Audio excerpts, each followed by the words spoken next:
Márcio Padilha apresenta Padcast, o podcast do Padilha.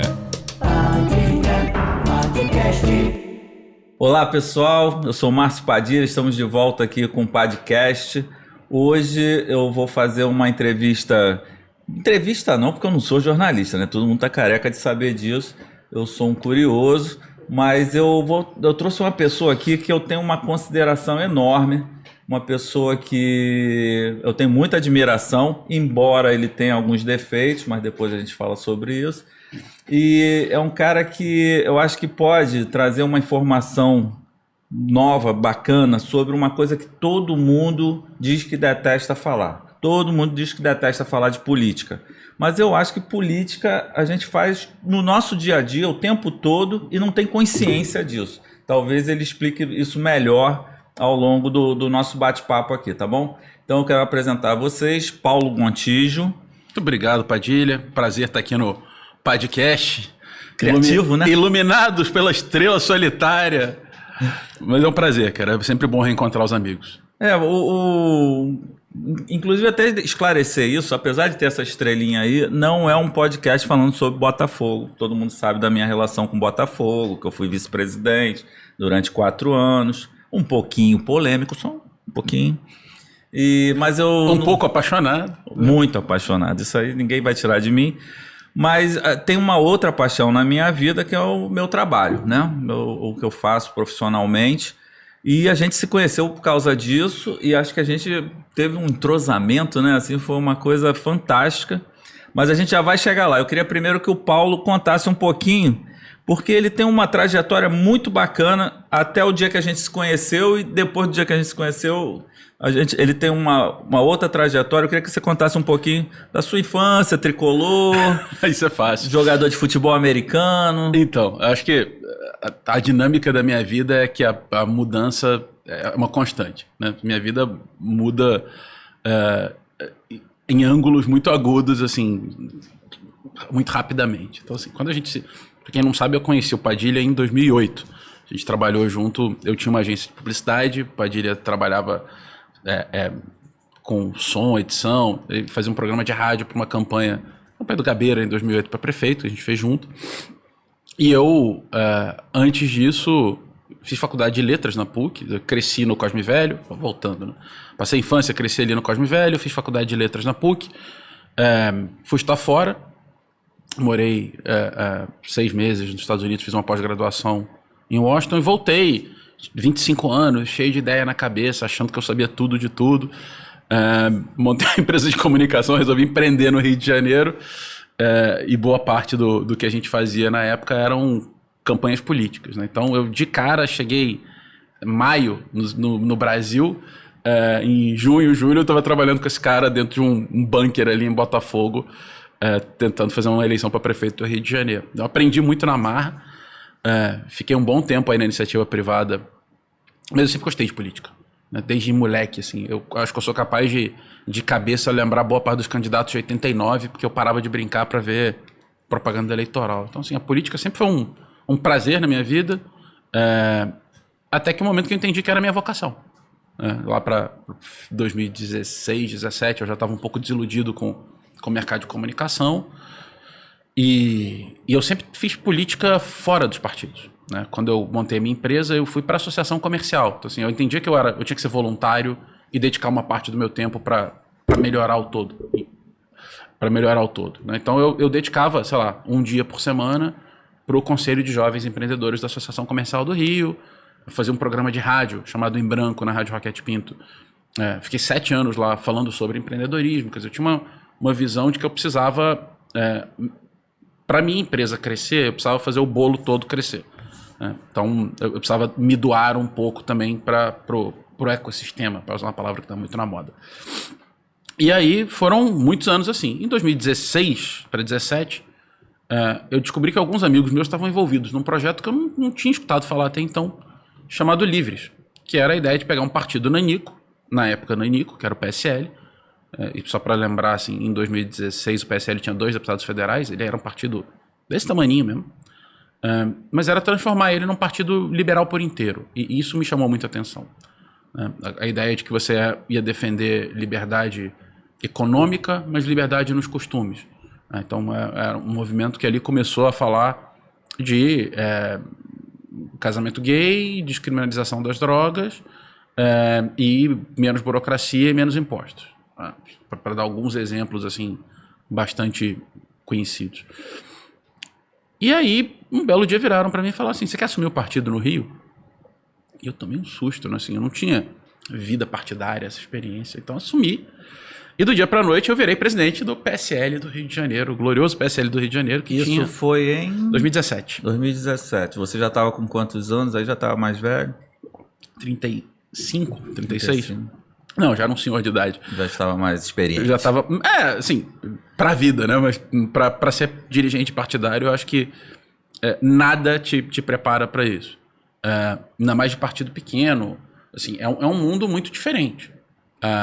Com realidades locais nos municípios muito diferentes, com realidade na Baixada muito diferente para um cara que foi criado na capital.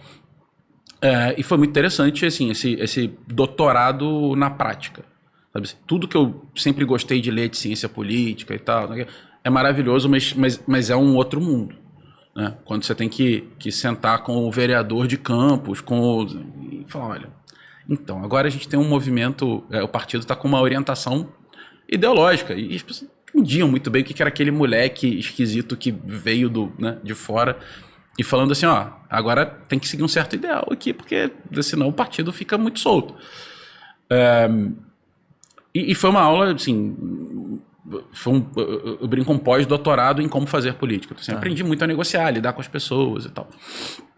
E foi um ano aí, 2017, deixar as portas abertas para quem quisesse sair porque não estava de acordo, e deixar as portas abertas para quem quisesse entrar porque estava de acordo. Então você foi renovando o partido. No final de 2017, veio mais uma grande lição nesse caminho. Que é o seguinte, o presidente do partido, chamado Luciano Bivar, que estava até então totalmente alinhado com o projeto de renovação do seu próprio partido, a gente começa a escutar uns burburinhos de que ele estava conversando com o Bolsonaro, que estava procurando um partido para ser candidato a presidente. E a gente foi entender se isso era verdade, o que estava acontecendo, e garantiu que não, que muito bem, era só um companheiro. Assim. E aí a gente emitiu uma nota, publicou uma nota na página do Facebook que ficou famosa, assim, Bolsonaro não virá para o PSL. Nota aprovada pelo presidente. Só para relembrar tudo, o PSL é o 17. 17. O 17 que... 17. Inclusive, na época, lá atrás, os pré-candidatos do Rio de Janeiro a deputado federal queriam sair no tapa para ter o número 1746. Porque todo mundo achou que era um número matador. Mas, enfim, brincadeiras eleitorais à parte, no final do ano, a gente é pego de surpresa, descobre que está sacramentado, Bolsonaro vai para Recife, aperta a mão do Luciano, vão direto para uma coletiva de imprensa e anunciam, e no mesmo dia a gente faz uma nota, não vamos ficar. Não entendemos que essa forma de fazer política é compatível, assim, tinha uma questão de valores e uma questão ética. Né? Assim, a gente sabia que o Bolsonaro não estava de acordo com os nossos valores, e dois, a gente sabia que aquela forma de fazer política, né, assim, de bastidor, mentindo, enganando um grupo que se dedicou... Assim, e aí foi muito legal, porque o grupo quase todo fez o certo. E fez o certo mesmo que o certo fosse o mais difícil. Então todo mundo abriu mão de cargo, emprego, quer que seja no partido, e saiu. E o Livres inteiro saiu do partido.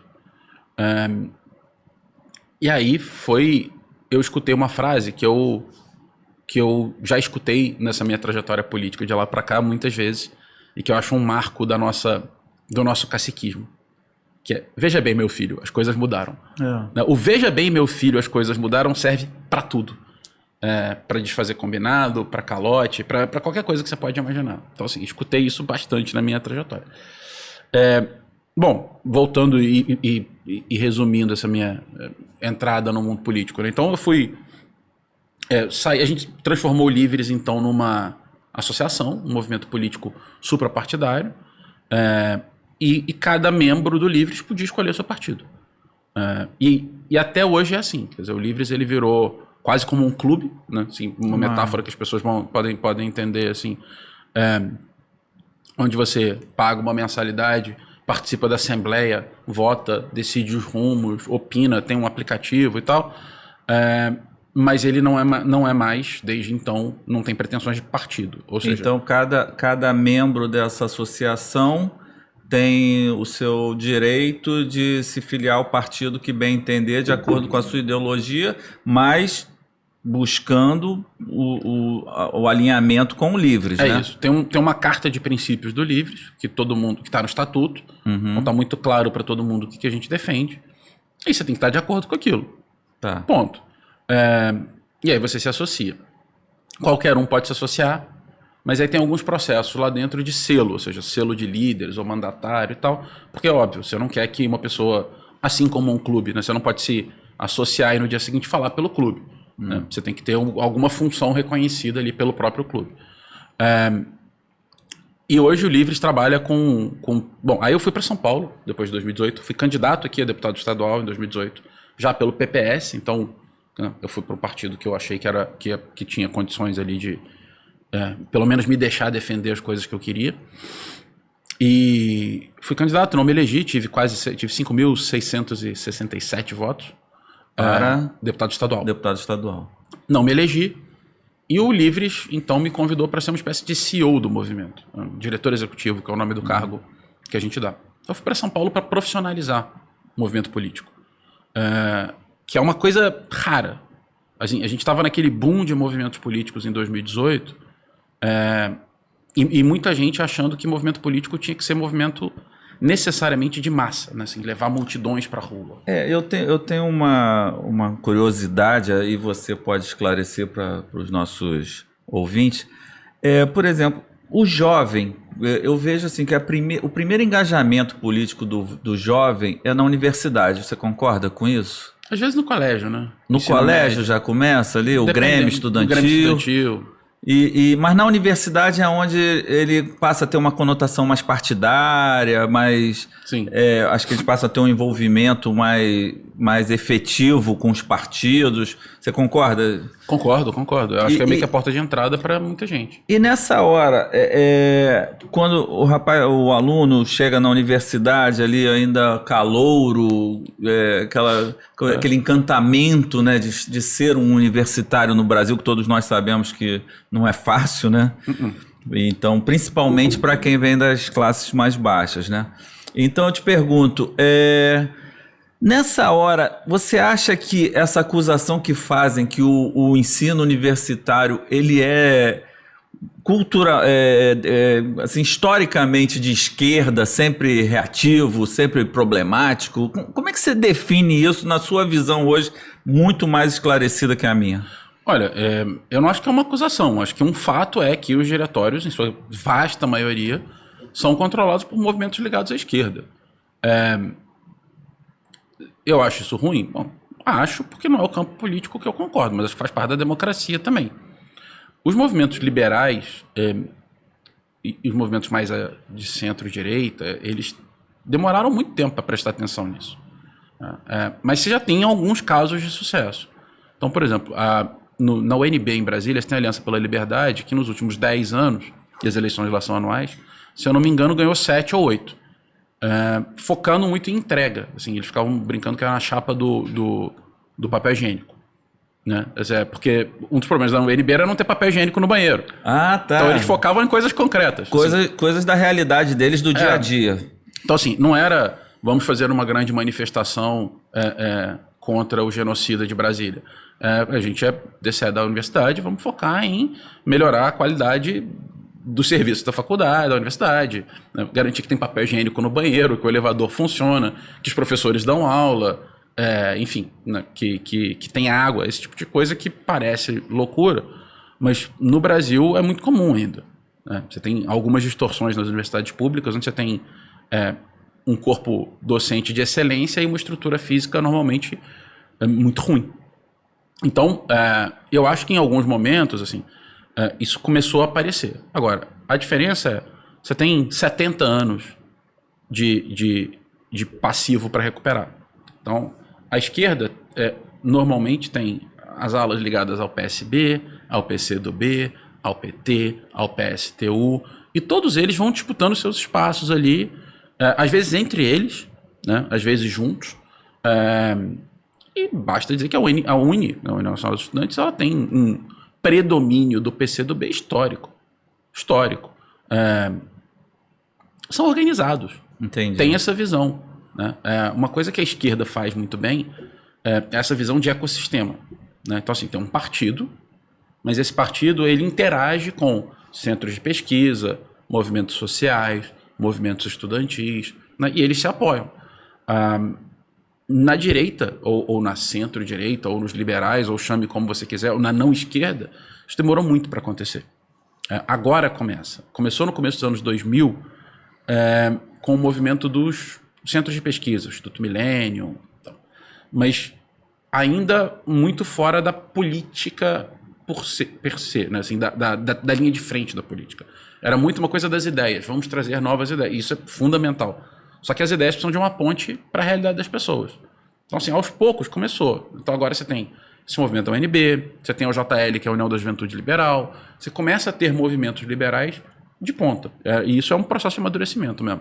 Tá, e aí, nesse caso, você acha que num futuro próximo nós teremos uma coisa mais equilibrada? Você acha que vai dar para equilibrar? Eu espero que sim. Eu não torço por hegemonia de ninguém.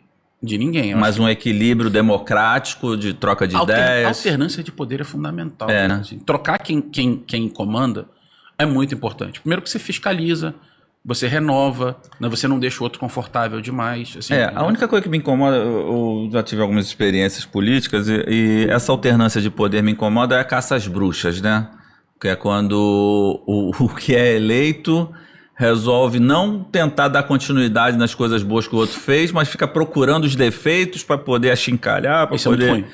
E acho que sempre há um retrocesso quando há a troca de poder, porque o cara leva um ano caçando os problemas e não focando nas coisas boas, mas isso também não é problema meu, assim, é um problema nosso, né, da sociedade. Isso é um problema crônico, né? Por outro lado, isso também é um sinal de pouca maturidade dos eleitores daquele grupo. Né? Porque, assim, por exemplo, pega um DCE que tem mandato anual, se você passar um ano fazendo caça às bruxas, você não fez nada. Exatamente. Né? Então você vai ser cobrado.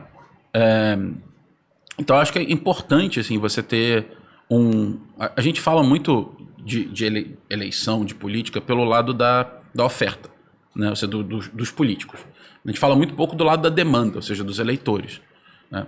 Aqueles que demandam melhor política têm que se engajar. Né? Hoje você tem um número recorde de jovens de 16 a 18 anos sem título de eleitor. Não querem participar do processo. Mas, Paulo, eu tenho uma tese minha, pessoal, nada que for falado aqui eu estou botando na boca do Paulo, mas eu imagino, por exemplo, que 90% dos eleitores não lembram em quem votaram para deputado estadual na última eleição. Você concorda comigo? Concordo demais. Eu acho que talvez até mais que 90%. Mas eu acho um número razoável. Assim, pra você ter uma noção, eu lembro bem em 18 que eu disputei, isso é uma matéria no Globo faltando, sei lá, 10 dias para a eleição, 70% não sabiam quem votar ainda para deputado estadual. Como eu era candidato, isso é um negócio que me tocou muito. Né? Assim, tudo que eu tinha feito até então, até 10 dias antes, no máximo tinha atingido em torno de 30% de quem ia votar, e 70% estavam decidindo o voto voando ali nos últimos 10 dias. Eu já vi, ninguém me contou, um eleitor chegar na porta lá da zona eleitoral, sim, né? Pegou um santinho no chão. E vou votar aqui. E falou, vou votar nesses. Eu falei, senhor... esse eu não aguentei. Falei, senhor, você sabe quem são essas pessoas? Ele falou, não, mas eu não sei em quem votar, vou votar nesse aqui. Assim, aleatoriamente, Paulo, tinha... Eu acho que hoje até é proibido nessa boca de urna, esse negócio não tá tão ostensivo. Sempre foi, né? Mas no passado, ficava aquela chuva de panfletos ali na calçada, na rua, não sei o quê. O cara pegou um aleatoriamente e aí eu falei, senhor, o que você vai fazer? Não, eu vou votar nesses aqui. Tem uma coisa que tá mudando e as pessoas não estão dando tanta atenção para isso, mas é importante, que é tecnologia. O aplicativo do TSE hoje, ele praticamente te garante um voto quase facultativo. Porque é muito fácil não votar. Antigamente você tinha que ir, justificar, pagar a guia. Não sei o quê. A guia não é nada impeditivo, né? Se não me engano, era R$3,50. O valor é ridículo, mas assim... Mas dava um trabalhinho. O trabalhinho, entendeu? Então assim, dava menos trabalho aí votar. Agora você faz pro teu celular. Justifica. Então, Isso... vai transformar em voto facultativo. O que isso significa? Ou seja, a legislação diz que o voto é obrigatório, mas na prática ele mas as regras, o formato fazem com que o voto seja praticamente facultativo. É isso. E aí você tem que começar a olhar para democracias onde o voto é facultativo e entender que essa dinâmica vai ficar cada vez mais parecida. O que isso significa? Que o voto de opinião tende a crescer, porque mobiliza as pessoas. E 2, que você não pode mais fazer o teu planejamento de candidato contando que um número tal vai votar. Né? Deixa de ser uma democracia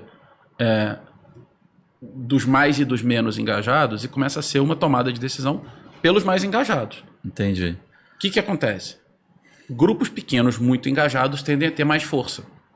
Como a gente teve na última eleição. Você acha então que aquelas reuniões familiares que alguns candidatos fazem, onde o chefe de família chega para a turma toda e fala assim, gente, eu vou votar no Paulo, estou contando com vocês. Aí você acha que isso vai ser mais efetivo do que panfletagem? Do que panfletagem, bandeirinha na rua?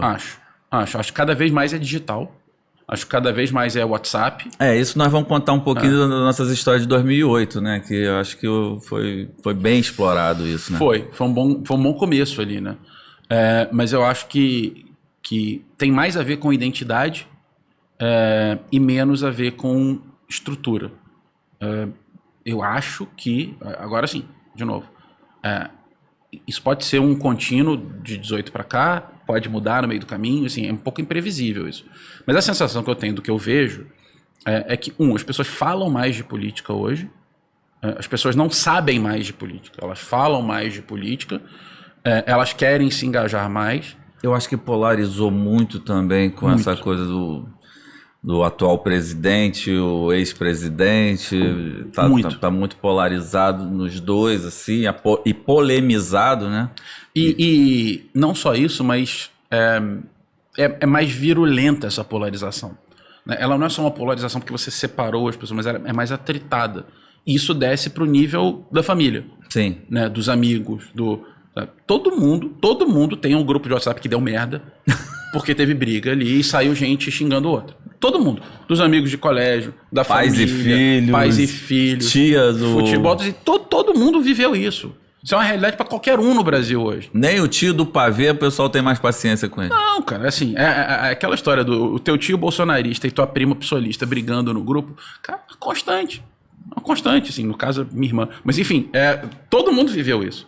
Então, eu acho que tem um ponto importante, uma oportunidade aí, que é como é que você constrói uma política que supere isso, né? Que supere um contra o outro aqui, consiga olhar para objetivos mais concretos. Então, assim, acho que o grande desafio que eu vejo agora é conseguir juntar a gente ao redor de temas concretos, de soluções mais concretas e menos de acusação contra o outro.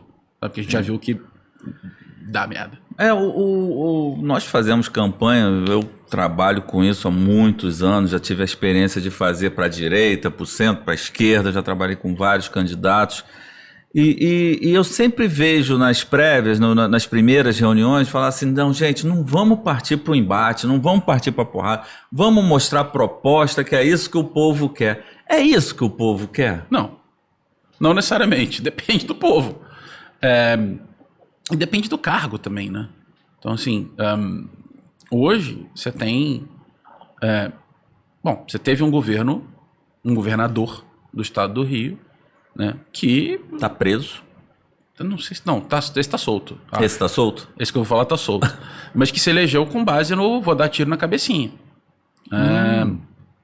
Tá solto, mas teve preso. Acho. Teve preso. E é ex-governador que deveria estar no exercício do mandato, né? Foi impeachado, né? Foi empichado, assim, o que é uma proeza também no Rio de Janeiro. Então, ele era um cara especialista em segurança pública? Não, ele era um juiz, meio mais ou menos. Ex-juiz federal, né? Era o... Mas ele foi proibido pela justiça de dizer que era juiz, porque ele era ex-juiz, então ele teve que dizer que ele era ex-juiz. mas que surfou uma onda. Né? Ele não era um bolsonarista, ele era um surfista. Né? Surfista de onda. Assim, ele viu uma onda, ele jogou a prancha ali, remou e deu certo para ele. E aí o discurso muda. Eu conheci ele antes daquela eleição. Era um negócio meio tecnocrata, eu sei resolver problema e tal. No final era tiro na cabecinha, plaquinha, vambora e tal. Então, assim... E as pessoas embarcaram nisso, né? Infelizmente. Embarcaram. Assim, a onda que houve na última eleição é uma coisa que eu nunca vi. Né? Assim, o PSL, sem nenhuma estrutura, surfando essa onda, com um monte de gente sem mandato, eleger 13 federais e 12 estaduais no Rio de Janeiro. Cara, foi uma lavada, assim. Isso eu queria até questionar você, uma outra coisa também que às vezes me deixa confuso, como não vou dizer que sou leigo em política porque eu trabalho com isso, mas que eu queria entender melhor, é o voto na legenda. Uma pessoa tem 1.500.000 votos e elege 5 pessoas junto com ela para deputado federal, talvez o cara com 500 votos. Teve um caso no passado que o cara foi eleito em São Paulo pelo Enéas, carregado na legenda, né? E ele morava aqui na Ilha do Governador, no Rio de Janeiro, nunca tinha ido a São Paulo. Então, esse foi cassado, né? Evidentemente, não foi diplomado. Como é que você explica isso, Paulo? Tem uma lógica? Isso é o correto? Podia ser melhor? Como é que você vê isso? Não, o sistema que eu defendo não é esse, tá? Mas tem uma lógica. E a lógica é que você transfere aqueles votos para legenda, porque você tem uma unidade, deveria ter, né? Deixar bem claro, uma certa unidade no partido. Em outros países, você tem um negócio chamado voto em lista, tá? Onde o partido ranqueia lá, olha, esse aqui é o primeiro da lista, esse é o segundo, esse é o terceiro, esse é o quarto. E você vota no partido. Você vota no partido. E à medida que tiver votos, vai elegendo gente. Aqui é um pouco parecido, só que você soma o voto do partido com os votos das pessoas num individualmente. Bolo só. Então... E aí você tem um fenômeno, foi Enéas, Tiririca... Já teve alguns fenômenos. Você teve alguns fenômenos. O Jean Willis, na última, foi eleito com 20 mil votos, 20 e poucos mil votos, puxado pela votação do Freixo. Ah, tá. Então, assim, o PSOL tinha esse fenômeno de puxadores de legenda também. Você sempre tem alguns puxadores de legenda. Então você não acha injusto, mas que podia... Eu acho que, assim, todo sistema vai ter distorção. Né? Então, qual é o problema do nosso sistema? É que você elege muita gente que não é eleito pelo próprio voto, mas é eleito pelo voto de outro. Né? O que eu gosto como sistema? Tem um sistema na Alemanha que eu acho mais legal, que é metade é distrital, ou seja, você pega o território, você divide ele em quadradinhos, você divide ele em pedaços, que são proporcionais à população. Né? Então, a cada, 200 mil pessoas, você tem um distrito ali. Cada distrito elege uma pessoa. Qual é a vantagem disso? Você está mais perto e a eleição é mais barata. Você não tem que disputar voto no estado todo. Ah, tá. Então, assim, se você é o distrital da Barra da Tijuca, você vai fazer a tua eleição na Barra da Tijuca. Tá, deixa o Grosso falar que é o famoso curralzinho eleitoral? Não é necessariamente curral. Porque aí o sistema alemão tem uma vantagem que ele também tem o voto em lista. Você vota 2 vezes. Então, você tem um voto mais ideológico e um voto mais localizado. Então você mistura o cara que defende os interesses locais com o cara que defende temas mais nacionais. Tá. Mais de opinião. Então você meio que equilibra isso. Então assim, eu acho que isso faz sentido.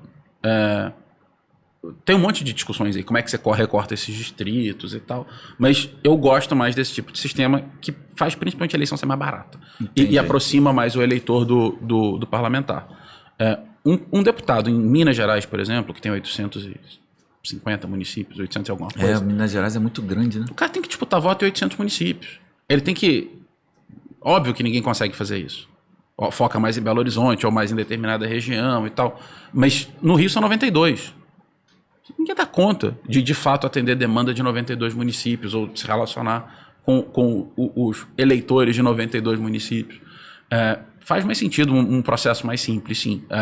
Mas isso em todas Em todos os níveis. Todos os níveis? Isso para vereador, para deputado estadual, eu acho que faz deputado sentido. Federal, Sim. Senador. Eu acho que faz sentido isso em todos os níveis. Só o presidente e o governador que não, né? Esse tem que continuar normal. Não, é majoritário, não tem jeito.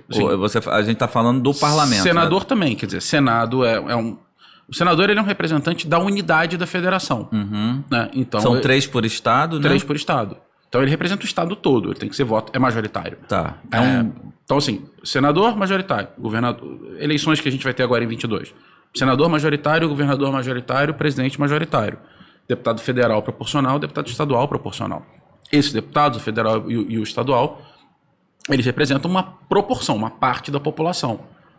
Então assim, é normal que você tenha voto de categoria, de área e tal, mas o sistema distorce muito isso.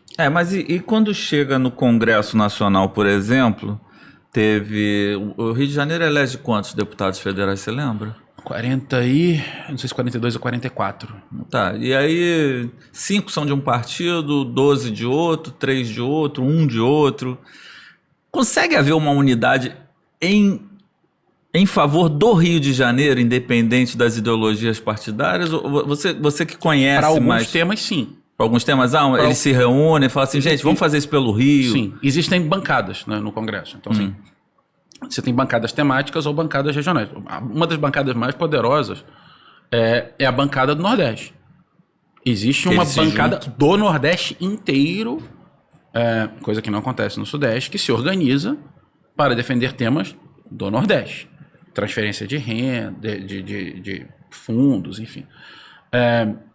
Existem bancadas temáticas, a famosa bancada da bala, a FPA, que é a Frente Parlamentar do Agronegócio, que organiza a bancada do agro, que é gigante também, muito bem organizada. Poderosa, né? Aí sim, existem outras bancadas que vão se organizando, normalmente ao redor de frentes parlamentares.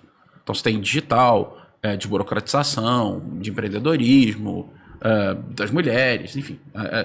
O Congresso vai se organizando ao redor de temas e de interesses, é normal. Tá, isso em Brasília. No Rio de Janeiro, você acha que pode acontecer isso também? Você está falando da bancada do Rio, na Assembleia? A Alerj ali. Olha, eu acho que sim. Eu acho que você tem um problema histórico na Alerj, que ela é muito organizada ao redor do governo. Então, a Alerj, historicamente, ela é muito governista. Tá. Isso não necessariamente é bom, porque você acaba tendo uma certa política de tomar lá da cá. Né? Assim, você fecha blocos de apoio ao governo por secretarias. Tá. E aí o problema disso... E aí, só te interrompendo rapidinho, o deputado é convocado para ser secretário, para abrir uma vaga para o suplente dele, tem muito isso, Não né? necessariamente o deputado é convocado, mas o partido, ele se alinha ao governo porque ele indicou X deputados, X secretários. E aí você tem um governo de coalizão, mas você tende a ter coalizões muito grandes no Rio. Você tem oposições muito pequenas no Rio, historicamente. Porque a cultura já é muito essa, assim. Você vai direto para o governo e você negocia o que você tem de melhor, que você consegue ali no máximo que você conseguir, e você fica no governo, porque é onde você tem acesso a recurso, obra, infraestrutura. Então, ainda é um respaldo, ainda é um reflexo de uma política que está muito orientada para asfalto, obra, né? E isso acontece... Pracinha, academia de ginástica... Mas isso acontece porque o eleitorado está muito carente de serviços públicos mesmo. Então, assim, é onde ele vê a política na vida dele. Ele não consegue ver a política no futuro dele, ele só consegue olhar presente. Então, assim, o que é o imediato que eu consigo asfaltar aqui? A rua dele, Asfaltar que ele está a rua. com um saco de plástico para poder sair na lama. É isso. Sim, não vou pisar na lama. Pô, resolve um problema meu aqui. Sim, a pracinha para o filho brincar... mas assim, meu filho vai ter uma profissão melhor daqui a 10 anos? Não sei. Mas eu resolvo ali o imediato. Então, isso é um outro desafio. Como os problemas são muito grandes aqui no Rio, a gente nunca olha para o futuro. Né? É sempre imediatista. Você vê assim, um problema histórico do Rio. Contas públicas. Né? A gente sempre gasta no Rio mais do que a gente arrecada e a gente vai aumentando o tamanho da bola de neve. A gente teve E aí, só nesse as coisas que eu acho meio incoerentes às vezes, gasta mais do que arrecada. E aí, como é que esse dinheiro que não existe, como é que gasta? Endividamento? Endividamento. Passa para o próximo. Não paga fornecedor, endivida, pede dinheiro para a União, quer que seja. Então, o Rio hoje deve 230% da receita corrente líquida. Que significa o seguinte: o que o Rio arrecada em um ano, ele deve 2,3 vezes isso. Ou seja, quanto é que o Rio... 3,3 vezes isso, Quanto que o Rio arrecada no ano? Não sei o tamanho do orçamento de cabeça, mas assim, o fato é que a proporção... Você imagina o seguinte, o que você ganha de salário em um ano, você deve 230% em cima daquilo. Então, a brincadeira que eu faço é assim, que o Rio começou pegando dinheiro no cheque especial, já está na mão do AJ. Né? E aí, quando você tem uma receita extraordinária, né? Extraordinária não porque ela é maravilhosa, extraordinária porque ela é não prevista. Não prevista. Como você teve, por exemplo, da privatização da SEDAI e tal. Você joga... Que parece que foi um bom dinheiro, né? Um ótimo dinheiro, mas você vai gastar 5 bi desse para asfaltar a rua. E uma quantidade muito menor. Esse dinheiro ele é carimbado? Não é que ele é carimbado, é que ele é único. Né? Você não vai ter outra SEDAI para vender daqui a 2 anos. Tá. Você não tem uma SEDAI por ano para vender. Não. Então, assim, você devia usar esse dinheiro para coisas mais estruturantes. Diminuir dívida, investimento em educação e tal. Só que você ainda tem esse hábito de investimentos muito grandes em infraestrutura e muitas vezes em infraestrutura temporária. Quer dizer, asfaltamento de rua, ainda mais como normalmente é feito, é um negócio que dura muito pouco. Então, você começa a ter essa... Mas em ano eleitoral, você começa a ter essas demandas de, cara, eu preciso asfaltar aqui a rua, porque em muitos lugares o voto equivale à rua asfaltada. Então a conta de muito político de território eu asfaltei 10 ruas, eu tenho voto aqui dessa comunidade. Então o povo pensa ali na sua solução imediata e o político pensa no seu voto na próxima eleição. É isso. É um ciclo vicioso. Um efeito Tostines, né? Vende mais porque está sempre fresquinho ou está sempre fresquinho porque vende mais, né? Porque uma coisa sempre leva a outra. Ô, Paulo, cara, eu não posso deixar de falar. Eu acho que a gente, em 2008, quando a gente se conheceu, o primeiro que rolou uma empatia muito grande e você estava na sua empresa, tinha uma pessoa que, cara, que eu sou apaixonado, que é um cara que eu li as crônicas dele e me mijava de rir, porque, cara, sempre uma redação muito bem-humorada, até um veneninho, né, cara? A gente tá falando de Lula Vieira, né, cara? Como é que Lula Vieira na sua vida... Você pode falar, porque o Lula é uma figura sensacional. Para quem não sabe, Lula Vieira foi, durante muitos anos, dono da VS Scala, né, que era uma agência de propaganda. Eu não sei, antes dele ter a agência, o que ele fez na vida, mas ele era um diretor de criação fantástico, um texto muito refinado, muito criativo. E a gente chegou na campanha do Gabeira com 2% das intenções de voto, né? E aí, qual era o desafio? Conta um pouco dessa campanha, Paulo, que foi muito legal. Aquilo foi meu batismo de fogo, né? Te falei assim, tinha 25 anos, voltado dos Estados Unidos, né, cheio de ideia na cabeça. Tinha acompanhado lá a pré-campanha do Obama em Washington, então assim, achava que eu sabia tudo. E aprendi o que era a campanha aqui. E o Lula quase que um pai, assim. Meu padrasto, né, casado com a minha mãe, vão comemorar esse ano 25 anos de casamento, então vou fazer bodas de prata já. A Silvana é uma santa. Santa criatura. Santa criatura. E o Lula é aquela figura presente, né? Ele entra no ambiente, ele toma conta do ambiente, fala, conta história, tá? Uma figura. E foi muito bom trabalhar com ele, assim, eu aprendi muito. E até hoje, assim, ele está com 75 anos, produzindo, escrevendo, e tem um texto maravilhoso. Sim, é um dos melhores textos que eu já li. Nossa. Né? Assim, flui. E me ensinou muito a ser simples, usar humor, o trabalho que dá a ser simples.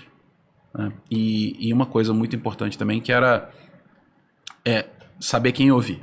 Porque em campanha política, assim como em qualquer projeto, na verdade, que você tem muita gente num espaço curto de tempo e um cronograma muito apertado, você começa a ter palpite demais. Né? E eu aprendi uma coisa com ele muito legal, que assim, boa parte do mérito do que você vai produzir no final é a tua capacidade de filtrar quem escutar e quem não escutar. Isso fez muita diferença. Então assim, ele teve um mérito bem interessante ali, que foi identificar que era uma eleição focada no candidato, né? Não era uma eleição no grupo, tá? Era nos atributos do candidato. Um candidato que estava muito adequado a um momento que estava pedindo alguma coisa diferente também, que acertou muito em alguns princípios da campanha, né? Aquela coisa de não vou atacar outros candidatos, não vou botar placas com meu nome na rua, não vou... Isso fez uma diferença limpa, danada. Né? Porque assim... E acho que o Gabeira foi o primeiro a explorar as redes sociais. Eu me lembro que o Fabiano, o Carnevale, cuidava do voluntariado. Era uma juventude, todo mundo ali envolvido. Você tinha voluntariado, você tinha rede social organizada, você tinha reaproveitamento de conteúdo mútuo, né? Isso era uma coisa rara também. Hoje parece normal, porque hoje você não tem mais tanta diferença entre o digital e a televisão. Mas até então, assim, você lembra que tinha uma coisa de... Não pode botar no digital antes de botar na televisão. Tipo, vai estrear no horário nobre da Globo. Sim. Você não pode passar isso antes em outro lugar. Hoje, pode, né? Hoje não tem problema. Você faz um teaser ali. A segunda tela hoje... Você passa de uma tela para outra. Você chama o cara na televisão para assistir ali. Sim, você aprende a complementar. E isso foi a primeira campanha que eu me lembro de ver isso estrutural na campanha. Né? Assim, o nosso sucesso de rede social virava conteúdo para o programa de televisão. Porque era uma coisa... A gente tinha uma necessidade ali que era mostrar a força da campanha e o crescimento. Isso. Então assim, hoje no YouTube a gente foi o vídeo mais assistido no Brasil e tal, não sei o quê. Vamos botar isso na televisão. E os programas de televisão iam para o digital. Isso. Né? Então e aí eu odeio esses termos de transmídia, cross-media, mas o fato é que assim, essa troca de conteúdo constante, esse diálogo entre os meios, foi fundamental ali para fazer um negócio diferente. E tinha uma coisa que era das campanhas antigas tradicionais, até não tenho nenhum problema em falar, porque é meu concorrente, mas o jingle que o Campanelli fez também era de um mantra, né? De uma força absurda, aquele o Rio de Gabeira, o Rio de Gabeira, o Rio de Gabeira. Isso foi entrando na cabeça das pessoas quase que como uma lavagem cerebral, né? E tu via criança cantando no comício do adversário, teve uma cena, né? Eu não sei se você lembra disso, que ele pede, canta meu jingle aí, o garotinho, um Rio de Gabeira, sabe? Era de uma força absurda, né? E explorou muito isso, né? Os artistas cantando esse jingle. Isso também eu acho que foi uma coisa que deu muita força na campanha do Gabeira, né? Eu acho que tem uma coisa, quando o momento chega, né? Assim, tem alguns... Tem uma expressão que eu adoro no futebol, pegou na veia. Né? Pegou na veia. Aquele pegou na veia, aquele jingle pegou na veia. Quando você compara as estruturas de campanha naquele momento, né? A campanha era uma campanha quase artesanal. Né?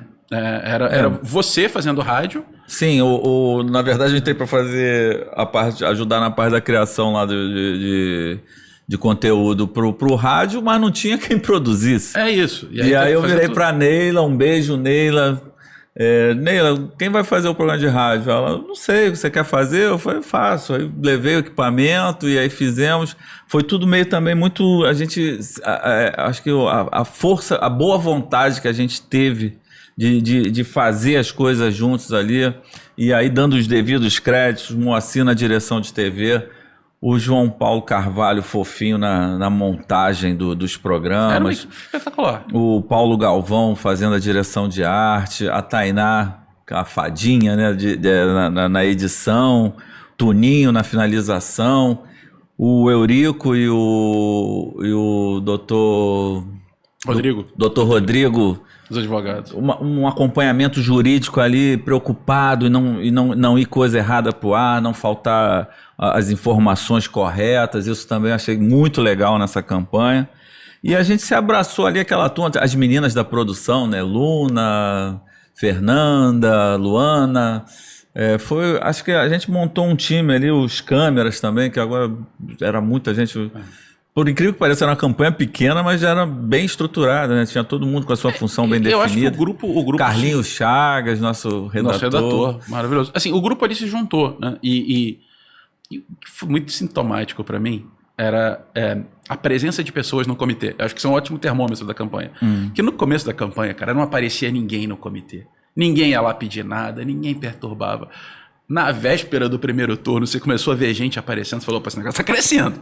Porque de 2%, chegou no segundo turno ali empatado com o Eduardo Paz, que ninguém esperava, né? Foi quase empatado, né? Não, virou na frente, na verdade. Né? Quando virou, quer dizer, na eleição do primeiro turno já chegou quase empatado, na semana seguinte virou. E aí ficou aquela coisa por 2 pontos de diferença, 1 ponto de diferença até o final. Mas... E aquele feriado, né? Aquele feriado. Antecipado. Mas enfim, foi uma campanha muito legal. Eu já brinquei muito com o Eduardo. Pô, hoje trabalho na prefeitura, né? Você tem uma relação bastante boa com ele. E acho que foi muito dolorido para eles aquele processo, porque eles eram amigos de câmara, né? O Eduardo e o Gabeira. Então é um embate que deve ter sido duro ali. Mas o fato, cara, é que assim, a gente chegou a ter em trechos da Zona Sul 60%, 70% dos votos pro Gabeira. Isso é um negócio muito, muito significativo. E aí aquela coisa da comunicação também da rede social, que foi uma frase fora de contexto, né? O negócio da visão suburbana que virou sou contra os suburbanos, né? E aí viralizou, o Eduardo explorou isso muito bem, com o jingle, eu sou suburbano com muito orgulho, com muito amor. Olha, numa disputa de segundo turno tão apertada, qualquer erro custa muito caro. Isso, e aí foi totalmente fora de contexto, o Gabeira nunca teve esse preconceito, ele é um cara super cabeça aberta, mas foi explorado e colou, né? De novo, assim, você erra, né? Se você tá nariz a nariz para cruzar a linha de chegada, você tropeça, você esquece. Foi uma pena. Foi uma pena. Mas acho que foi uma escola, né? Assim, pra gente, uma outra visão que a gente passou a ter também de campanha, pelo menos para mim, que já vinha fazendo outras campanhas com menos participação na parte de conteúdo e mais na parte de produção. Para mim foi muito legal. A partir dali, eu acho que eu abri meus olhos pro... Eu tive, assim, foi talvez a campanha mais legal que eu já fiz. O clima era muito bom, né? E depois eu fiz outras campanhas e raramente eu consegui, né, um ambiente tão legal e um candidato que fosse um ser humano tão bacana que eu tenho trabalhado. E também assim, não vamos deixar de citar o candidato a vice, que era o Luiz Paulo Corrêa da Rocha também, que é uma pessoa que eu tenho uma grande admiração como político, como pessoa, sempre muito atencioso, trabalhador, tem um currículo, né, como...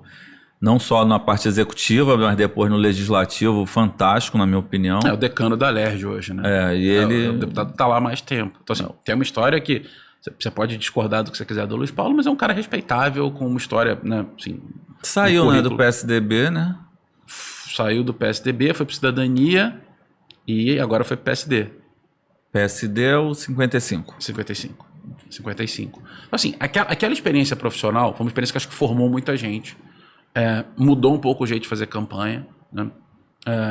E depois todo mundo começou a olhar para o digital com mais carinho, depois daquilo.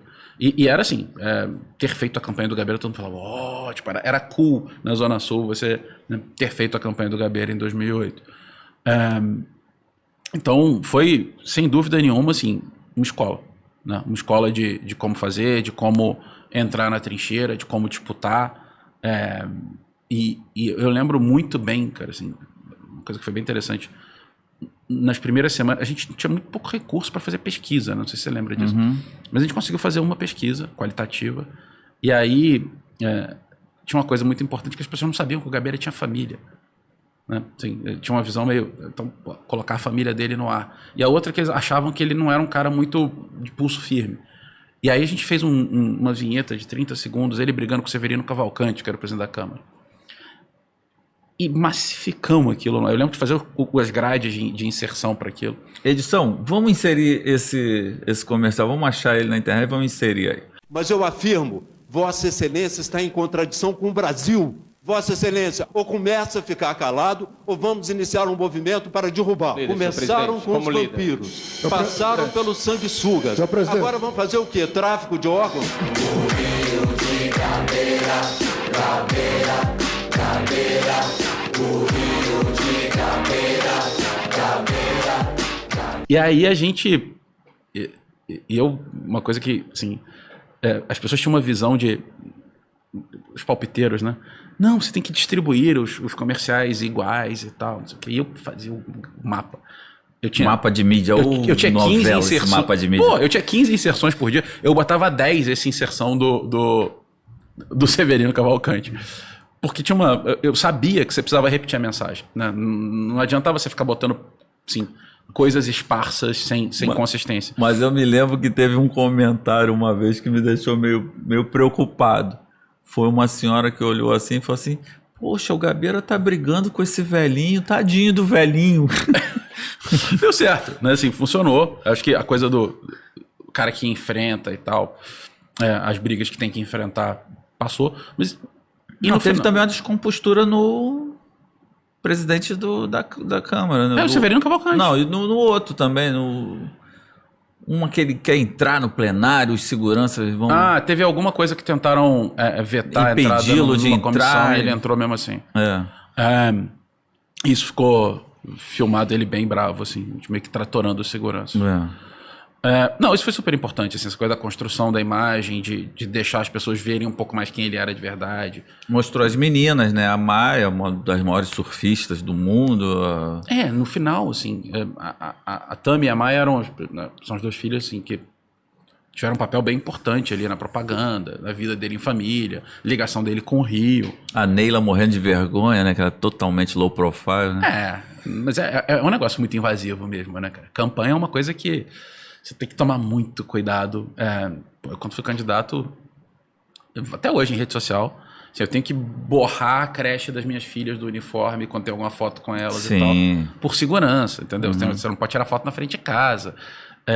Você tem que tomar algumas medidas de segurança.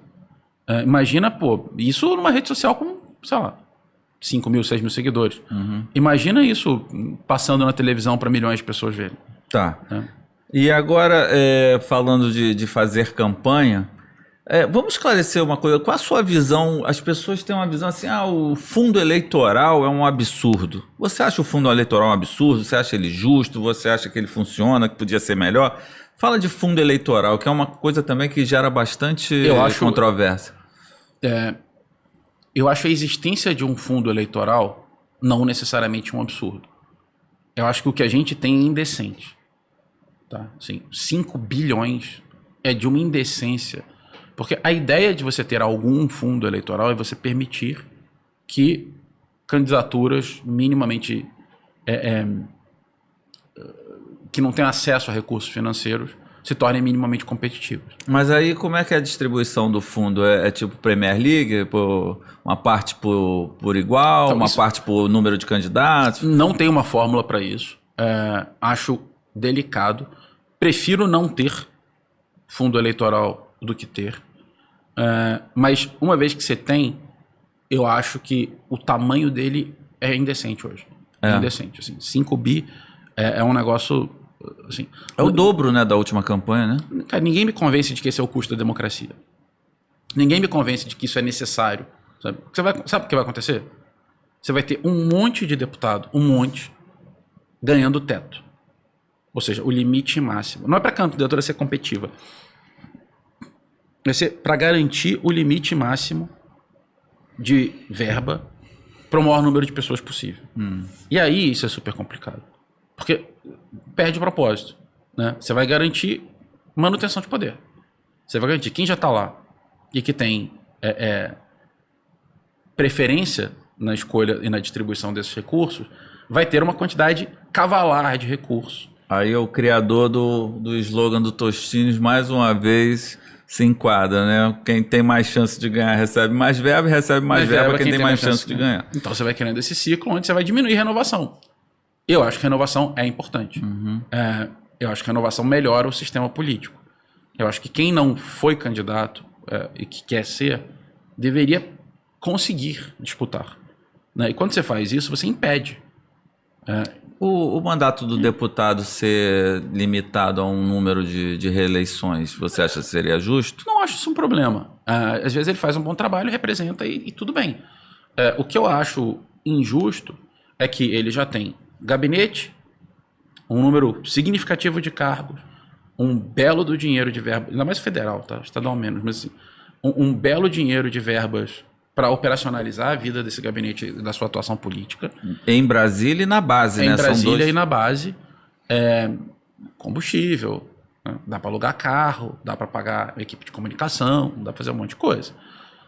Dá para impulsionar suas coisas de mandato, né? Dá para fazer muita coisa que vai te dando visibilidade ao longo desse tempo. Quando chega no período eleitoral, ele ainda tem mais dinheiro, ele recebe 2 milhões, 1,5 milhão, fazer campanha, num período de 45 dias, e ele já é conhecido. Então, assim, ele já é candidato conhecido, ele já tem uma estrutura para se manter conhecido, o período de campanha encurtou, então quem não é conhecido não tem muito tempo para se apresentar para as pessoas, e durante esses 45, 50 dias de campanha, aquele que já é conhecido, já tem estrutura, recebe 10 vezes mais do que quem está começando agora de recurso. É um desenho feito para manutenção. Eu acho isso muito ruim. Fica desequilibrado, né? Muito. E aí, assim, a gente falar que não é o certo, tudo bem. E o que faria que isso fosse mais certo? Eu acho que um sistema mais barato. Então, quando eu falo de distrital, eu acho que é um sistema onde as eleições custam menos. E aí você facilita a entrada de novos players, assim, novos políticos nesse sistema. Acho que isso faz muita diferença. Outra coisa é você ter limitações mais baixas de receita e fiscalização melhor de Caixa 2. Então, assim, é isso. Porque se você, obviamente, abaixa o teto e não aperta na fiscalização, a gente sabe que na cultura brasileira esse dinheiro vai possivelmente ser usado por vias não oficiais. E você que está mais ligado nisso, quais são os prazos, por exemplo, que eu vejo que alguns políticos fizeram na campanha passada, foi ao longo do ano, antes de começar o período eleitoral mesmo, sem falar em candidatura, sem falar em número, sem falar em partido, começaram a fazer seus próprios podcasts, suas lives, suas entrevistas. Isso está tudo liberado? Está tudo liberado. Hoje, basicamente, o que você não pode fazer antes do período eleitoral é pedir voto e dar teu número. Você não pode pedir voto e dizer qual vai ser seu número. Tá, o número só quando sai a nominata é bem mais próximo da... Mas de qualquer jeito você não pode falar vota em mim. Entendi. O que você tem que falar é quais são suas ideias. Então, assim, tudo isso está liberado. Eu acho uma regulação bastante ineficiente e meio hipócrita essa, porque pré-campanha é tudo que vem antes da campanha, pode ser 1 ano e meio antes, 6 meses antes, 4 meses antes. Não tem muito claro isso, então as pessoas vão fazendo os seus podcasts, seus conteúdos. Porque isso daria um certo equilíbrio com aqueles que já têm uma vida pública ativa, né? Tipo, esses deputados que têm as verbas de gabinete para investir na comunicação. Eu acho que você devia poder fazer campanha quando você quisesse. Né? Mesmo que você não tenha o número e tal, e falar mais claramente disso sem medo de sanção, facilita o cara que quer fazer um trabalho de formiguinha. Nessas inserções nacionais tem um que se apresenta como pré-candidato a presidente da República. O que é ridículo. Mas pode? Pode. Não é candidato, é pré-candidato. Só dizer isso pode. Então é uma chicanezinha. Somebody love, total. Assim, é isso. Mesma coisa que dizer o seguinte, vou ser candidato. Também não estou dizendo que eu sou candidato. Mas, você está numa propaganda eleitoral, propaganda partidária. Na televisão. E isso é outra coisa que já misturaram muito, né? A propaganda é do partido, né? Mas estão lá no partido apresentando uma figura única, personalizada, né? Então... Mas ele não está descumprindo a legislação. Não. Tá dentro da legislação. Aí isso faz parte do jogo, né? Agora... Não está errado. A regra está errada. Mas quem está fazendo isso está seguindo a regra. Então, assim, a gente tem que mudar a regra. Tá, então a gente vai ter aí uma proliferação de... Eu não sou candidato, viu, gente? Por favor, não vão votar em mim de jeito nenhum. Aí daqui a 2 dias eu me candidato. Não, tô brincando. Não, mas eu acho assim que o digital nesse aspecto vai dar uma abertura maior, né? Independente de verba de fundo eleitoral e tal, porque de uma maneira ou de outra, com um celular na mão, o cara pode não fazer com uma bela luz, com uma TV, com um microfone, com um cenário, mas com um celular na mão ele pode fazer o seu... e tem seus fenômenos. As suas aparições, né? Tem seus fenômenos. Né? Assim, o Rio tem um vereador hoje, o Gabriel Monteiro, que é um fenômeno de YouTube. Com um celular na mão, né? Uma câmerazinha, mas enfim. Já tem uma produçãozinha? Agora já tem uma produção, né? Agora já tem equipe. Mas enfim, o que quer que seja, o Arthur Mamãe Falei, né? Tem um pessoal que veio nessa onda de redes Mamãe Falei até demais, né? Mamãe Falei muito, né? Mamãe Falei besteira. Falou besteira. Mas o fato é que assim... Mas eu acho que um pouco é isso, assim. O meu medo das redes sociais, né? É que elas deixem de ser uma ferramenta para virar um fim em si mesmo. Então, assim, o cara ser o candidato das redes sociais. O que ele fez na vida? Não sei. Qual é o currículo dele? Não sei. Qual é o histórico dele? Não sei. O que ele já entregou? Não sei, mas ele tem 50 milhões de seguidores. Viralizou. E aí é isso. Né? Aí vira uma mamãe falei. Então, assim, também tem que tomar cuidado para não ser a política da popularidade versus a política eu defendo, da entrega. Tá, então acho que para finalizar, vamos contar um pouquinho do que você, da sua visão como um homem que está ligado à política, 2022, ano de Copa do Mundo e de eleições. Copa do Mundo esquisita, né? No final do ano. Copa do Mundo esquisita por causa da temperatura, né? Porque senão todo mundo ia cozinhar lá nos estádios, né? Embora eles tenham ar-condicionado, né? Sejam climatizados. Mas é um ano que está aí. A gente pretende trabalhar, vamos ver o que vai acontecer. Conta um panorama para a gente aí, para finalizar. 22? Olha, assim, essa pergunta de muitos milhões de dólares e de votos, né? Pois é. Se a gente soubesse todas as respostas, a gente... Eu acho que a gente caminha para um cenário polarizado ainda, onde não se conseguiu ainda apresentar uma alternativa, infelizmente. A tal terceira via? Eu chamaria de primeira via, mas a melhor alternativa a esses dois polos que eu acho que estão bastante desgastados. Então acho que vai ser uma eleição no plano nacional da rejeição. Né? Quem é menos rejeitado. Quem consegue diminuir sua rejeição e trazer um pouco dos eleitores do outro. E acho que vai ser isso. Você acha que um deixa de votar por causa de rejeição no outro? Não, como é que é? Não, eu acho que sim. Se eu não vou com você, eu voto no outro, independente se eu também não gosto muito. Eu vou naquele que eu gosto... O que eu rejeito menos. O que eu rejeito menos. Não, o cara que eu desgosto menos. Essa seria a palavra. Então, para o outro não ganhar. Eu conheço muita gente que não votaria no Lula sob nenhuma circunstância, a não ser numa disputa entre ele e Bolsonaro. Entendi. E eu conheço muita gente que não votaria no Bolsonaro em nenhuma circunstância, a não ser que fosse no segundo turno com Lula. Isso seria o tal do voto útil? Esse seria o voto, eu chamo de nem, né? Nem Lula, nem Bolsonaro. O voto útil é fazer esse movimento no final, mas eu acho que tem um perfil ali no meio de gente com demanda por um candidato, uma candidata que fuja desses dois polos, mas ninguém se colocou ali. E a gente tem um fenômeno estranhíssimo no Brasil, que é o seguinte. Você tem no Dória hoje, o governo de São Paulo, alguém que trouxe vacina mais cedo, em termos de gestão e entrega, tem números excelentes. E ele é mais rejeitado, às vezes, independendo da pesquisa, que o Lula e o Bolsonaro. Assim, é um fenômeno negativo de comunicação, como eu não sei explicar. Né? Mas não decolou. Né? Então, como é que não decola? Eu acho que não decola porque foi se desgastando. Né? Saiu de prefeito para governador no meio do mandato, se elege governador com o Bolsonaro, briga depois. Então, assim, ele tem direito à reeleição? Tem, mas já disse que o sucessor é o Rodrigo Garcia e ele é candidato à presidência. Ele vai ser candidato a presidente? Não sei, né? Até hoje, dia 25, é isso? De março, por enquanto, sim. Mas saberemos isso em breve. Tá. De qualquer forma, assim... Esse cenário é bem volátil, né? Eu acho que um outro ponto que eu ia falar quando chega mais perto da eleição, as coisas mudam. Você já teve fenômenos de crescimento e encolhimento durante o processo eleitoral muito rápidos.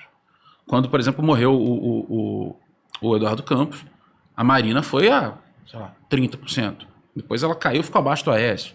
Então, você tem esses fenômenos também de oscilação durante a eleição que ninguém consegue prever. Vamos ver. Hoje, com 20%, você está no segundo turno. Lembrando que em 2002 o Garotinho teve 20%, eu acho, e não chegou no segundo turno. Então, assim... tá todo mundo dizendo que essa fatura está fechada. Eu acho que ela não está fechada, mas eu não vi ainda alguém capaz de mexer o ponteiro significativamente. Entendi. Rezo para que alguém consiga. Entendi. E no âmbito estadual? No âmbito estadual, acho que tem um ponto super importante, é que a gente olha muito pouco para a LERJ. E a gente tem uma história de governo e de governo do estado e de deputados que eu não sei como que isso não é prioridade para quem é do Rio de Janeiro. Sim, você tem... O teu orçamento de segurança é definido na LERJ. O teu orçamento de educação, principalmente com foco em ensino médio e ensino técnico, que leva para o mercado de trabalho, é definido na LERJ. Transporte intermunicipal, a LERJ. Detran, a LERJ. Tem um monte de coisas que passam pela LERJ. que tocam a nossa vida diretamente e a gente não discute. A gente perde muito tempo falando de Lula, Bolsonaro e tal, mas a gente não olha para o estado do Rio de Janeiro. Eu acho que é urgente, porque a gente tem todos os nossos governadores eleitos e vivos passaram pela cadeia. Todos. Triste, né? Todos. Não, a Benedita não. Não foi eleita. Ela não foi eleita. Nem Nilo Batista. Ela era vice-governadora. Ela era vice do Garotinho. Ela ficou durante, sei lá, 9 meses. 9 meses. Mas todos os eleitos e vivos passaram pela cadeia. Triste isso, né?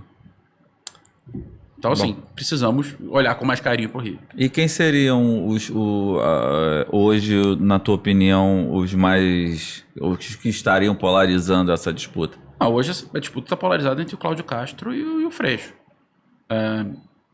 Assim, o polo da esquerda e o polo da direita nas opções que tem. São os candidatos dos sonhos dos polos? Não sei. Que não. Mas, de qualquer forma, ainda não temos alguém despontando para oferecer uma alternativa. Pode ser que tenhamos. Eu acho que eu vi nas redes sociais do Garotinho ele sugerindo uma votação para qual cargo ele deveria concorrer. Isso funciona? Isso é Garotinho, né? Garotinho é o mestre na arte de conseguir a atenção. Não sei. Não sei o que ele vai fazer da vida, não. Se ele vier candidato ao governo, o que eu acho que vai acontecer é ele vai atrapalhar um pouco o Cláudio Castro no primeiro turno. Ele iria mais pro eleitor do Cláudio Castro, migraria para ele, não do Freixo? Sim. Eu acho que ele tira voto do Cláudio Castro, principalmente norte, noroeste, fluminense e voto evangélico. Ele está com um filho prefeito lá em Campos. Exatamente. Então, assim, tem máquina de prefeitura, é conhecido na região, tem um voto fiel naquela região. Eu acho que ali ele pode atrapalhar um pouco o governador. Entendi. É isso, eu acho que 2022 promete, né? Vamos falar um pouco de futebol só para encerrar? Vamos embora. Vamos falar que, cara, o Paulão, o cara que... Fala de Botafogo e Fluminense. Exatamente. Infelizmente, não deu pro meu Botafogo. Quando for ao ar, provavelmente isso vai ter decidido. A gente já tem um jogo domingo. Mas eu acredito que o Fluminense vai garantir a classificação para as finais. O Botafogo, o que você acha desse movimento do Botafogo? Não vamos falar de resultado, vamos falar de futuro. A SAF. Botafogo agora é uma SAF, tem o João Textor, que é um cara bilionário, marqueteiro toda a vida, responde ao torcedor no Twitter. João, eu comecei a responder uma vez, me dei mal, hein? Mas fiz muita amizade pelo Twitter, ajudei muita gente, mas também criei alguns problemas desnecessários. Mas tem um bilionário que de repente ele fala em off para um jornalista que ele tem mais dinheiro que o Barcelona. Como é que você está vendo esse movimento? Você acha que o Fluminense também vai seguir por esse caminho? Não sei te dizer. Eu acho que o Fluminense não estava numa situação como a do Vasco e do Botafogo, onde uma SAF era necessária. Quer dizer, não é que não era necessário. Onde uma SAF era a única opção, né, para sair daquele ciclo de endividamento e perda de capacidade de investimento num futebol que cada vez mais exige orçamento. Sim. Né? Então, se você não tem orçamento hoje, você não chega. É simples assim, você não tem dinheiro. É que o Fluminense tem uma fábrica de xerém, né, que é um absurdo, né? Volta e meia cai 70 milhões na conta. É isso. O Fluminense vende jogador com muita frequência. E nesse momento, o Fluminense está terminando de vender a geração de ouro. Né? Mas isso é inevitável, né, Paulo? Por falta de dinheiro. Então, assim, acho que tem uma coisa que o Fluminense não definiu ainda, que é ele quer usar as categorias de base como uma forma de se manter independente de uma SAF da vida. Financeiramente falando. Mas tecnicamente ele abre mão dos valores para poder... Vende mais cedo. Ou ele vai conseguir montar uma SAF que também ajude a manter essas joias mais tempo. O dinheiro, eu não participo da vida política do Fluminense, mas eu admiro muito o Mário, não sei qual é a sua... Eu gosto muito da gestão dele. Admiro muito o Mário, eu tive a oportunidade de conhecê-lo pessoalmente, batemos um papo, tem uma visão muito legal de futebol, mas tu sabe se uma parte do dinheiro obrigatoriamente volta para Xerém, para formar novos talentos, ou está dentro do orçamento normal ali do dia a dia? Não sei como é que é essa divisão lá também dentro. Não sei. Porque o Botafogo tem uma coisa lá quando comprou o CT, né, com os irmãos Moreira Salles, que, poxa, cada vez que vende um jogador é para bater a dívida do CT. No caso do Fluminense, como o CT já existe, esse dinheiro poderia ser para ajudar. Xerém. Para formar novos talentos, né? Eu acho que faz sentido. Não sei se tem, se não tem. Acho que o orçamento de Xerém deve estar em dia, porque... Deve ser bom, né? Porque... Continua produzindo né, nomes novos o tempo todo. Mas o que me dói um pouco é essa necessidade de vender rápido. Então, por exemplo, o Luiz Henrique, que né, começou a chegar no time titular ano passado, esse ano está consolidado no time titular, jogando bem, faz um golaço na pré-Libertadores, né? Assim, todo mundo vai lembrar. Semana seguinte, vendido pro Betis. Sim. Que não é nem o clube dos sonhos, né? Se é para vender, que seja pro Barcelona e pro Real Madrid, entendeu? Pro Chelsea, pro Milan. Manchester City, entendeu? Esse que é o negócio. O Fluminense ainda... E ele vende muito cedo. O Fluminense vende muito jogador que nem estreou pelo profissional. Então, já na base mesmo, já... Ou que jogou muito pouco e não se firmou. A copinha, né? Eu me lembro que teve um ano que o Bebeto falou assim, eu não vou mandar o time sub-20 pra copinha não, porque quando volta, volta todo mundo já encaminhado. Isso é muito ruim, né, cara? Esse é um problema. E como o dinheiro é muito grande, muito rápido, às vezes para famílias que vêm de uma origem muito humilde, muito difícil dizer não também. Né? Então, o empresário ali que investiu uma grana no moleque... Desesperado para recuperar o investimento dele. E você tem que pensar que futebol é um investimento de muito risco. Porque assim, você está falando de jovens de 18, 19, 20 anos, com pouca formação profissional, né? Então, que muitas vezes a carreira degringola porque ele bebeu demais, curtiu demais, se machucou, o que é que seja. Às vezes não tem uma boa base familiar, né? Muitas vezes não tem. Né? Muitas vezes não tem esse preparo. E aí você prefere... Sem nenhum demérito, tem os parceiros, né? Aqueles amigos. Os zagueiros, assim. É isso. E aí você manda esse cara para morar no interior da Polônia, ou para jogar na Rússia, na Ucrânia, agora nem dá mais. No meio da guerra. Né? Mas antigamente naquele frio bizarro. Pro cara, num lugar onde não fala a língua, sabe? Aí ele volta depois, ele que podia ter uma carreira de ponta, vira um cara de time médio. Tá bom, ele jogou uma Champions, mas o foco na grana é tão urgente, né, para as famílias, para os times e tal, que é muito difícil você amadurecer o cara aqui, deixar ele jogar 3, 4 anos, conquistar título, montar currículo e sair daqui com 23, 24, 25 anos para explodir num time de ponta lá. Então, assim, eu não sei se o Fluminense vai conseguir evitar esse caminho. Eu gosto muito do Mário e eu acho que ele consegue equilibrar financeiro, né, com performance. Claro que, assim, ser eliminado agora da pré-Libertadores doeu e tal. Foi duro, né? Porque fez um bom investimento, né? Mas assim, Bigode. Tem que ser um investimento de longo prazo mesmo. Você tem que olhar no longo prazo. O torcedor tá revoltado porque, poxa, né, meteu 3-1 aqui e achou que ia levar fácil lá. O goleiro foi muito infeliz, né? Naquele passe pro cara fazer o gol. Mas assim, ainda assim Fábio, ganhou aqui. Né? O Fábio, ainda assim ganhou aqui. Né? Sim, e aí quando foi pra lá... Se fosse 3-0... Fosse 3-0, não. Mas também chegou lá e jogou mal. Acontece. Futebol. Sim, projeto é um projeto de longo prazo. Do outro lado tem 11 querendo alguma coisa também, de um time que tinha 3 Libertadores. Então, assim, acontece. Agora, o que eu acho que o Fluminense está começando a se reorganizar para ter futuro. Né? Consegue ficar com times mais competitivos. O time do ano passado é um time... Olhar o time do Fluminense hoje, ele é um time capaz de disputar com o Flamengo. Mesmo com um orçamento muito menor. Ele não é um time melhor que o time do Flamengo, mas ele é um time que disputa. Em 2019, ninguém disputava. Né? Então, assim, tem uma aproximação da qualidade dos times ali. Vamos ver. Assim, eu tô otimista. Eu, domingo, possivelmente estarei lá xingando você do outro lado. Claro. Bom, e como é gravado, depois a gente bota nos comentários qual foi o resultado. Se o Botafogo virou também, eu vou te zoar muito. Poder pode, acontece. Não, o futebol eu acho que a grande magia do futebol é essa, né, cara? Você que até... Você gostava muito de futebol americano, né? Ainda gosto. Ainda gosta, né? Acompanha? Não tenho acompanhado mais tanto. Mas assim, eu imagino que o americano ele demorou a entender o que eles chamam de soccer, né? Porque o time que ataca mais, que chutou mais a gol, que teve mais faltas a favor, que teve mais escanteios a favor, teoricamente vai ganhar o jogo.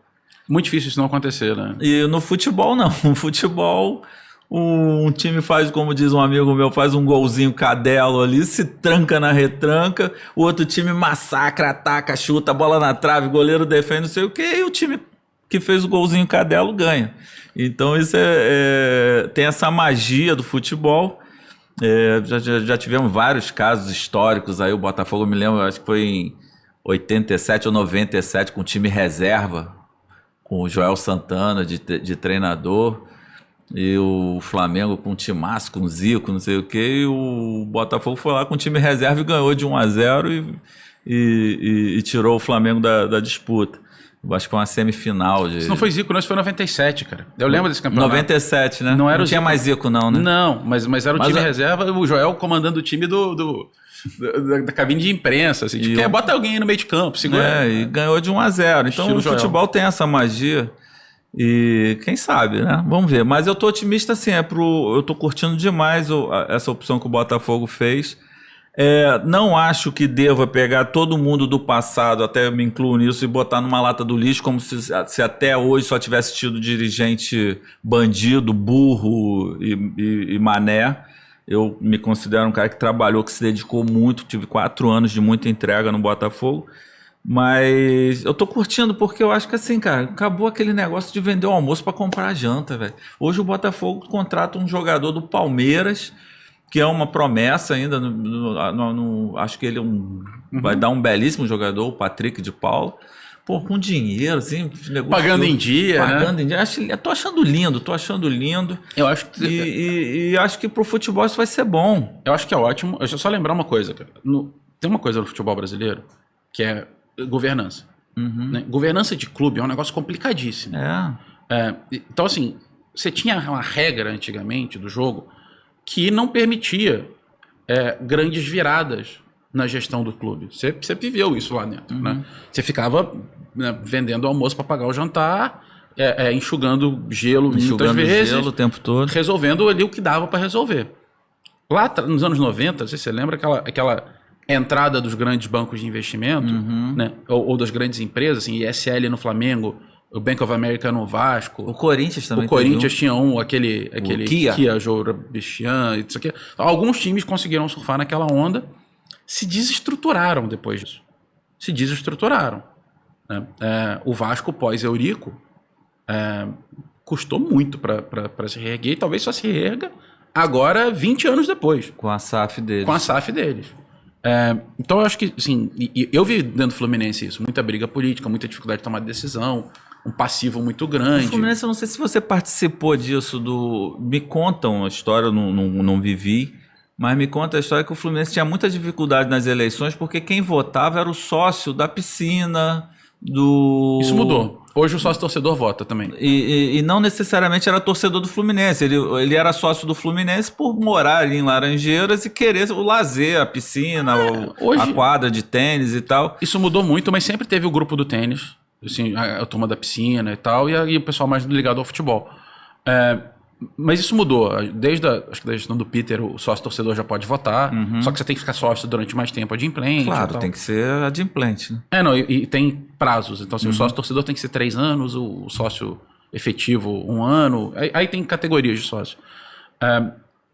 Mas eu acho que tem uma coisa importante, que a lei da SAF muda um pouco esse jogo, né? Então agora você consegue fazer contratos onde alguém ali é solidário ao teu passivo, porque os passivos eram impagáveis. Eram impagáveis. E começava uma coisa da justiça de suspender a tua receita quando você não previa, e aí você não pagava, e você tinha que tomar mais dinheiro para pagar aquilo. E aí é uma bola de neve, entendeu? Quando você vê, você não consegue fazer planejamento financeiro. Não consegue honrar a dívida que você se prometeu a pagar, porque alguém passou na frente e conseguiu uma penhora. Isso agora parece que tem uma regulamentação, as dívidas cíveis também tem uma espécie de ato trabalhista que você tem 20%, o Botafogo, pelo menos, pelo que eu entendi, é isso, 20% de toda a receita vai para essa dívida, e os outros 80% fica para o clube girar, agora, o clube funcionar. Por outro lado, também, assim, durante muito tempo, muito clube fazia coisas muito amadoras. Então, o Fluminense teve uma leva de demissão por WhatsApp, então tomou processo trabalhista pra cacete, entendeu? Dos jogadores. Inclusive um veio pro Botafogo, né, o Diego Cavalieri. Sim, Cavalieri era um goleiro que tinha sido goleiro de seleção, salário alto, você demite o cara pelo WhatsApp. Sim, enfim. Então, eu acho que vai obrigar também uma maior profissionalização do corpo operacional dos clubes. Sabe, isso vai ser importante. Tomara, né? Acho que é pro bem do futebol que todos os clubes tenham força, que não seja aquele termo que algumas pessoas da espanholização, né? Que só tem o Real Madrid e o Barcelona e os outros todos ficam ali catando uma UEFA da vida, o restinho do banquete. Tomara que todo mundo tenha acesso à mesa. Cara, eu gosto muito de futebol. Eu sou torcedor de arquibancada, meu. Eu sempre gostei de ir para jogo. Que diferença, né? Nesse período da pandemia que não tinha torcida, não tinha arquibancada. Que desespero tu ficar ouvindo aquele som do silêncio do jogo, né? O comentário do banco. Ou contratando um DJ para botar fingir as caixas de som animando com a torcida. Mas graças a Deus isso vai passar também. E... Paulo, cara, sem palavras para te agradecer. Acho que você deu uma aula assim de uma política mais, uma linguagem mais assim que as pessoas vão ter acesso. A gente tem muito mito, né, na política, assim, e aquilo que eu falei no início, né? Eu não gosto de política, não quero discutir política, não sei o quê, mas nós dependemos das consequências da nossa vida. Várias das consequências são por causa de atos políticos, né? Eu acho que, assim, para encerrar com uma frase que eu acho importante para as pessoas pensarem, que assim, a tomada de decisão dos políticos vai afetar a tua vida. Se você quiser escolher quem vai afetar a tua vida ou não, cabe a você. Exatamente. Mas que vai afetar a sua vida, vai. Sempre. Você vai ter mais segurança, melhor escola, mais iluminação. Se você não participar, você vai ser governado por quem participa. É isso. Paulo, brigadão. Um beijo no Lula, um beijo na sua mãe. Pode deixar. Nas filhotas, na esposa. Cara, e fica aqui aberto futuramente se a gente marcar mais falar de outros assuntos. As portas estão abertas. Voltarei e pintaremos esse estúdio de verde e grená no próximo. Seja o que Deus quiser. Um abraço. Um abraço, galera.